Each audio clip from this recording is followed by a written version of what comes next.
Pernah nggak sih baru bangun tidur, tapi rasanya beban hidup langsung numpuk di kepala?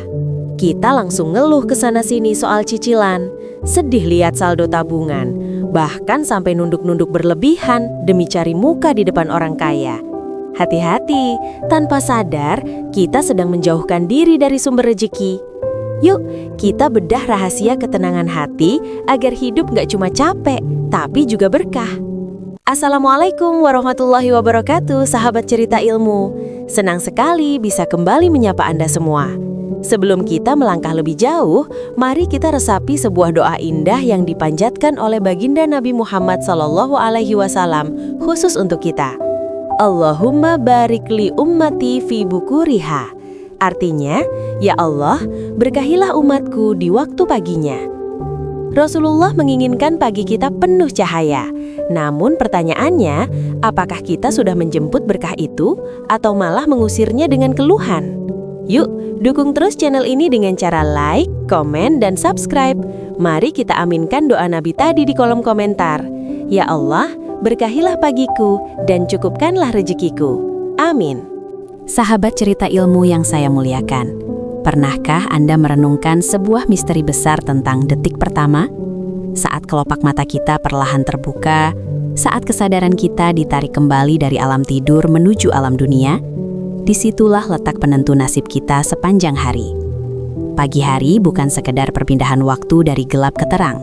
Pagi hari adalah proyeksi masa depan yang Allah titipkan dalam durasi beberapa jam saja. Namun mari kita jujur, apa yang terjadi di kamar-kamar kita saat ini? Belum juga kaki ini menyentuh lantai, pikiran kita sudah berlari jauh ke depan, bukan untuk menjemput harapan, melainkan untuk mengumpulkan tumpukan ketakutan. Kita membuka pagi bukan dengan napas syukur yang lega, melainkan dengan tarikan napas yang berat, seolah-olah beban dunia sudah diletakkan di pundak kita, bahkan sebelum kita sempat mencuci muka. Inilah awal dari rusaknya keberkahan hidup. Kita sering bertanya kenapa rezeki terasa seret, kenapa hati selalu merasa sempit. Padahal jawabannya ada pada cara kita menyapa sang pemilik pagi. Kita sering mendengar istilah morning report di dunia kerja. Namun tanpa sadar, kita melakukan morning report yang salah kepada Allah. Kita baru saja diberikan nyawa kembali, namun lisan kita sudah sibuk membuat daftar penderitaan. Kita bangun dengan ingatan tentang hutang, ingatan tentang perlakuan buruk orang lain, atau ingatan tentang kegagalan kemarin. Sahabatku, mengeluh di pagi hari adalah racun paling mematikan bagi produktivitas dan spiritualitas. Mengapa demikian? Karena pagi adalah waktu di mana doa-doa sedang meluncur deras ke langit. Saat Rasulullah SAW mendoakan keberkahan bagi umatnya di waktu pagi, melalui kalimat Allahumma barik li ummati fi bukuriha, beliau ingin kita menjadi umat yang penuh optimisme. Tapi apa yang kita lakukan? Kita justru menutup pintu berkah itu dengan gembok keluhan. Diriwayatkan dari Nabi SAW, beliau bersabda, barang siapa bangun di pagi hari kemudian mengadukan kesulitannya kepada sesama manusia, maka seolah-olah ia mengadukan Tuhannya. Kalimat ini sangat menampar kita semua. Bayangkan, ketika Anda mengeluh kepada teman atau tetangga soal betapa sulitnya mencari uang, betapa mahalnya harga kebutuhan, sebenarnya Anda sedang mengirimkan pesan ke langit. Ya Allah, aku tidak ridho dengan caramu mengurus hidupku. Itulah mengapa mengeluh disebut sebagai bentuk protes halus kepada Tuhan. Kita seolah-olah sedang menghakimi bahwa Allah telah lalai, Allah telah kurang dalam memberi, atau Allah tidak tahu apa yang kita butuhkan. Padahal, Allah adalah Al-Alim, yang maha mengetahui setiap detak jantung dan kerisauan kita, bahkan sebelum kita mengucapkannya. Mari kita bedah lebih dalam, kenapa kita begitu gemar mengadu kepada manusia? Mungkin kita merasa bahwa dengan curhat, beban kita akan berkurang. Namun, cerita ilmu ingin mengajak Anda merenung. Bukankah manusia yang Anda mintai pertolongan itu pun sedang membawa beban yang sama beratnya? Bukankah mereka pun hamba yang lemah, yang tidak memiliki kuasa sedikit pun atas nasib mereka sendiri? Mengadu kesulitan ekonomi kepada manusia itu ibarat seorang musafir yang kehausan di tengah gurun, lalu ia meminta air kepada musafir lain yang botol minumnya pun sudah kosong. Hasilnya hanya dua, kekecewaan atau rasa kasihan yang tidak mengubah keadaan. Allah SWT memberikan peringatan keras dalam surah Ibrahim ayat 7. La in syakartum la azidannakum, wa la in kafartum inna adzabi lasyadid. Keluhan adalah salah satu bentuk kufur nikmat yang paling nyata. Saat kita fokus pada apa yang tidak ada, kita secara otomatis membutakan mata kita terhadap apa yang masih ada. Kita sibuk mengeluhkan motor yang tua, tapi lupa bersyukur masih punya kaki untuk melangkah. Kita sibuk mengeluhkan menu sarapan yang sederhana, tapi lupa bahwa jutaan orang di luar sana terbangun dengan perut yang perih karena tidak ada apapun untuk dimakan. Ingatlah, setiap kali lisan ini mengeluh kepada manusia, nilai wibawa kita di hadapan Allah sedang menurun. Kita sedang menurunkan derajat diri kita dari hamba Sang Pencipta menjadi peminta-minta kepada sesama ciptaan. Pagi hari seharusnya menjadi waktu bagi kita untuk memaksa hati agar ridho. Ridholah dengan pembagian Allah, maka Allah akan membuat dunia ini mengejarmu.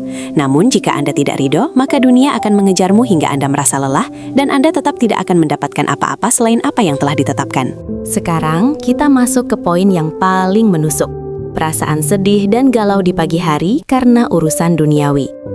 Sahabat cerita ilmu, pernahkah Anda merasa dada sesak saat bangun tidur hanya karena memikirkan target yang belum tercapai? Atau merasa iri melihat kesuksesan orang lain di media sosial tepat saat Anda baru membuka mata? Nabi SAW mengingatkan, siapa yang pagi-pagi sudah sedih karena urusan dunia, maka ia telah bangun dalam keadaan marah kepada Allah. Kenapa kata marah yang digunakan? Karena kesedihan atas dunia menunjukkan bahwa kita menganggap dunia adalah segalanya. Kita menempatkan dunia di singgasana hati yang seharusnya hanya milik Allah. Allah SWT berfirman dalam surah Toha ayat 124, "Dan barang siapa berpaling dari peringatanku, maka sesungguhnya baginya penghidupan yang sempit." Inilah kunci jawaban dari pertanyaan, kenapa banyak orang kaya tapi merasa miskin? Atau kenapa banyak orang punya jabatan tapi tidak pernah tenang? Kehidupan yang sempit, ma'isyatan dangka, bukan berarti tidak punya uang, tapi hati yang selalu merasa kurang, hati yang selalu cemas, dan hati yang tidak pernah merasa cukup. Kegaduhan di dalam pikiran kita setiap pagi adalah akibat dari berpalingnya kita dari zikrullah, mengingat Allah. Kita lebih ingat pada cicilan daripada Sang Pemberi rezeki. Kita lebih takut pada atasan daripada Sang Penguasa langit dan bumi. Maka, Allah menghukum kita dengan rasa sedih yang tidak berujung. Sedih yang tidak menghasilkan pahala. Sedih yang hanya membuang energi. Dunia ini, sahabatku, hanyalah panggung sandiwara. Jika Anda menangis hebat karena sebuah peran di atas panggung, bukankah itu lucu? Begitu juga dengan dunia. Sedihlah jika imanmu berkurang, sedihlah jika sholatmu tidak khusyuk. Tapi jangan pernah sedihkan dunia yang pergi darimu. Sebab, dunia adalah sesuatu yang pasti ditinggalkan. Sedangkan Allah adalah satu-satunya yang akan tetap bersamamu saat semua orang pergi.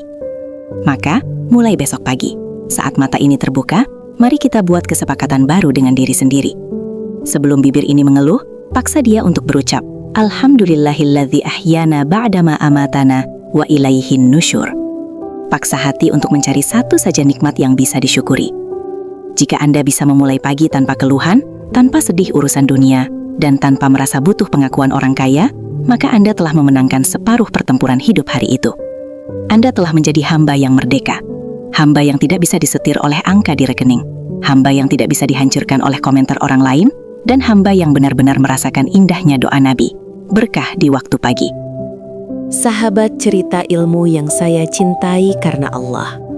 Pernahkah Anda memperhatikan bagaimana sikap kita saat berhadapan dengan orang yang kita anggap lebih kaya hartanya, lebih mewah mobilnya, atau lebih tinggi jabatannya? Seringkali tanpa kita sadari, gestur tubuh kita berubah. Suara kita menjadi lebih pelan yang dibuat-buat, punggung kita membungkuk lebih dalam dari biasanya, dan lisan kita sibuk mengeluarkan pujian-pujian setinggi langit hanya karena berharap mendapatkan sesuatu dari mereka. Inilah fenomena tadollul atau merendahkan diri yang sangat berbahaya bagi iman. Rasulullah Shallallahu Alaihi Wasallam memberikan peringatan yang sangat keras, sebuah peringatan yang seharusnya membuat kita gemetar. Siapa yang merendahkan dirinya di hadapan orang kaya karena kekayaannya, maka sungguh telah lenyap 2/3 agamanya. Mari kita renungkan, kenapa hukumannya begitu berat? Kenapa kehilangan 2/3 agama hanya karena urusan sikap kepada orang kaya? Karena saat Anda merendahkan harga diri demi harta seseorang, Anda sedang menuhankan harta itu. Anda sedang memandang bahwa si kaya itulah yang memegang kunci rezeki Anda. Anda sedang menganggap bahwa kemuliaan itu ada pada tumpukan emas, bukan pada ketakwaan. Padahal, harga diri seorang mukmin itu mahal. Kita adalah hamba dari Sang Pemilik alam semesta. Bagaimana mungkin seorang hamba dari raja di raja merasa rendah dan kecil di hadapan hamba lain yang cuma dititipi sedikit perhiasan dunia? Merendahkan diri demi harta adalah bentuk penghinaan terhadap Allah yang Maha Kaya. Kenapa 2/3 agama bisa lenyap? Sahabat cerita ilmu, mari kita bedah secara logika spiritual. Agama kita berdiri di atas pondasi tauhid, keyakinan bahwa hanya Allah lah satu-satunya pemberi, penjamin, dan pelindung. Saat kita mulai mencari muka secara berlebihan kepada manusia demi materi, saat itulah pondasi tauhid kita retak. 1/3 agama adalah lisan, 1/3 adalah perbuatan, dan 1/3 adalah hati. Ketika hati dan lisan kita sudah tunduk memuja harta makhluk, maka 2 bagian dari agama kita sudah runtuh. Inilah rahasia mengapa banyak orang di zaman sekarang merasa hidupnya gersang, meskipun secara finansial mereka berkecukupan. Mereka mungkin punya segalanya, tapi mereka kehilangan kemerdekaan jiwanya. Mereka menjadi budak dari budak. Mereka takut kehilangan muka di depan atasan, mereka takut tidak dianggap oleh lingkaran orang kaya, hingga akhirnya mereka rela menggadaikan prinsip dan kejujuran. Kita harus sadar, manusia yang kita puja-puja itu sama seperti kita. Mereka butuh makan, mereka bisa sakit, dan suatu saat mereka akan mati meninggalkan hartanya. Jika kita menggantungkan harapan pada makhluk yang bisa hancur, maka kita akan ikut hancur saat mereka mengecewakan kita. Tapi jika kita menggantungkan harapan hanya kepada Allah, maka kita akan menjadi pribadi yang merdeka. Seseorang yang merdeka adalah dia yang tetap bisa berdiri tegak dan terhormat, baik di depan penguasa maupun di depan rakyat jelata, karena dia tahu bahwa rezekinya sudah dijamin di langit, bukan di tangan manusia. Selanjutnya, mari kita belajar dari sabda Nabi yang diriwayatkan oleh Sayyidina Abu Bakar As-Siddiq R.A. Beliau memberikan sebuah tamparan bagi logika materialisme kita. Beliau berkata, 3 perkara yang tidak bisa dimiliki sebab adanya 3 perkara lainnya. Pertama, kaya dengan diiringi oleh keinginan, ambisi rakus. Sahabatku, seringkali kita terjebak dalam angan-angan kosong. Kita berpikir bahwa kekayaan adalah hasil dari seberapa besar ambisi dan keinginan kita. Kita mengira semakin kita ngoyo, semakin kita mengejar dunia tanpa henti, maka kita akan semakin kaya. Padahal, Nabi Muhammad mengajarkan bahwa kekayaan yang sejati tidak akan pernah bertemu dengan hati yang dipenuhi nafsu keinginan yang tidak ada habisnya. Mengapa? Karena orang yang dikuasai keinginan, ambisi, akan selalu merasa miskin berapapun jumlah uang di rekeningnya. Dia memiliki 1 lembah emas, dia akan menginginkan lembah kedua. Dia punya mobil baru, dia akan gelisah melihat model yang lebih baru. Kekayaan seperti ini bukanlah anugerah, melainkan hukuman. Kekayaan sejati adalah bagian yang telah ditentukan oleh Allah Ta'ala untuk setiap hambanya, yang disertai dengan rasa qanaah, merasa cukup. Kekayaan itu bukan soal jumlah, tapi soal keberkahan. Ada orang yang uangnya tidak banyak, tapi anaknya soleh, tidurnya nyenyak, dan hatinya tenang. Itulah orang kaya yang sesungguhnya. Namun ada orang yang uangnya triliunan, tapi setiap detik hidupnya dihantui ketakutan akan kehilangan, dikejar-kejar keinginan yang tak kunjung padam. Itulah kemiskinan yang dibungkus dengan kemewahan. Nabi Muhammad mengingatkan kita, berhentilah mengejar bayangan dunia dengan angan-angan, tapi carilah bagianmu dari Allah dengan ketaatan. Sebab apa yang ditakdirkan untukmu tidak akan pernah melewatkanmu, dan apa yang tidak ditakdirkan untukmu tidak akan pernah bisa kau genggam sekuat apapun kau menginginkannya. Sahabat cerita ilmu, mari kita evaluasi kembali posisi hati kita. Masihkah kita merasa kecil saat melihat kemewahan orang lain? Masihkah kita rela membuang harga diri demi recehan dunia? Ingatlah, Allah tidak melihat seberapa besar saldo tabunganmu, tapi Allah melihat seberapa besar tawakalmu. Jadilah pribadi yang berwibawa karena iman. Hormati orang kaya karena kebaikannya, bukan karena hartanya. Muliakan manusia karena akhlaknya, bukan karena jabatannya. Dengan begitu, Anda akan merasakan manisnya iman dan kemerdekaan jiwa yang tidak bisa dibeli dengan emas seberat bumi sekalipun. Sahabat cerita ilmu yang dirahmati Allah, mari kita bicara jujur. Berapa banyak dari waktu kita yang habis hanya untuk melamunkan kekayaan yang belum kita miliki? Kita sering terjebak dalam penjara angan-angan.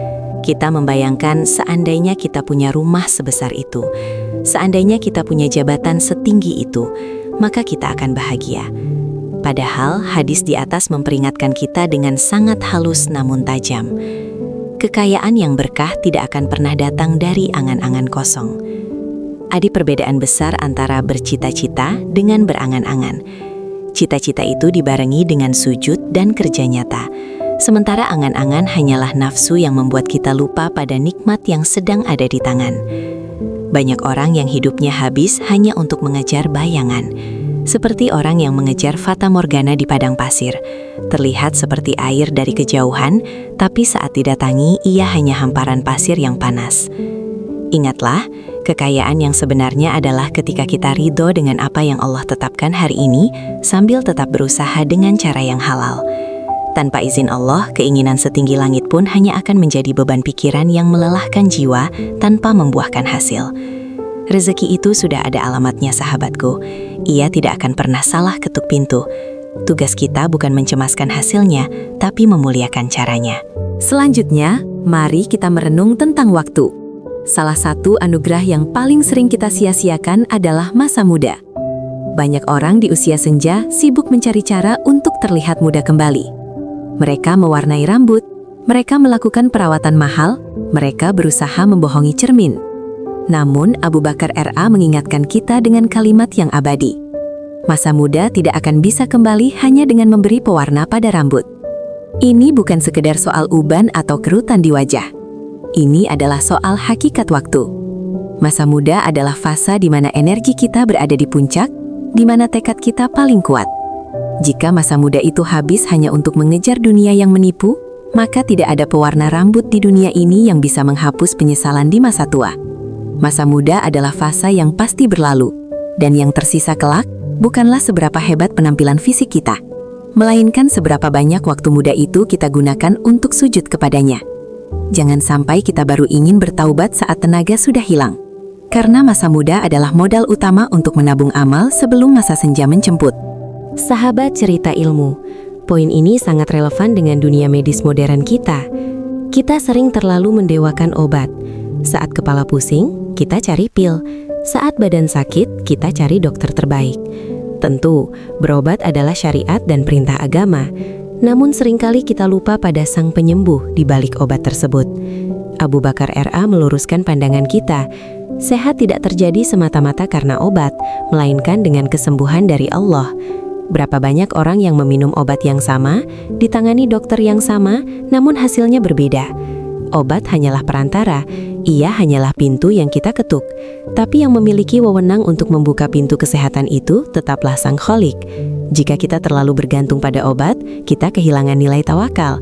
Namun jika kita yakin bahwa Allah lah yang menyembuhkan melalui perantara obat tersebut, maka sakit kita pun akan menjadi penggugur dosa dan setiap butir obat yang kita minum akan bernilai ibadah. Sahabat cerita ilmu, sampai jugalah kita pada inti dari seluruh perjalanan hikmah hari ini. Mari kita ubah cara kita memandang hidup.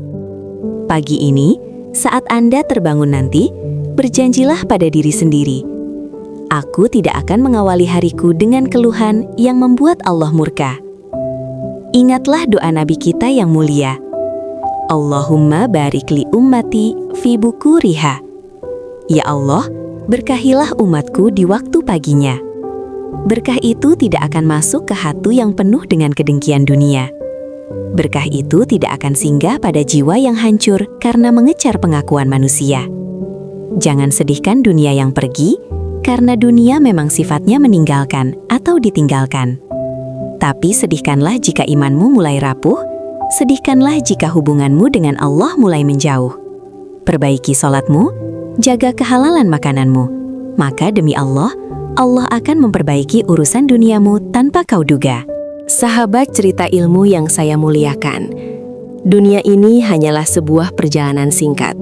Kita tidak membawa apapun saat datang, dan kita tidak akan membawa apapun saat pulang, kecuali kepingan-kepingan amal dan hati yang selamat. Jika hari ini bebanmu terasa berat, ingatlah bahwa Allah tidak pernah memberikan beban yang melampaui batas kemampuan hamba-Nya. Jangan biarkan pagimu dicuri oleh rasa cemas. Jangan biarkan siangmu dihabiskan untuk mencari muka di depan manusia, dan jangan biarkan malammu berlalu tanpa sujud syukur yang tulus. Jadilah hamba yang merdeka, hamba yang kepalanya hanya menunduk di depan Sang Pencipta, sehingga ia tidak perlu lagi membungkuk-bungkuk di depan dunia.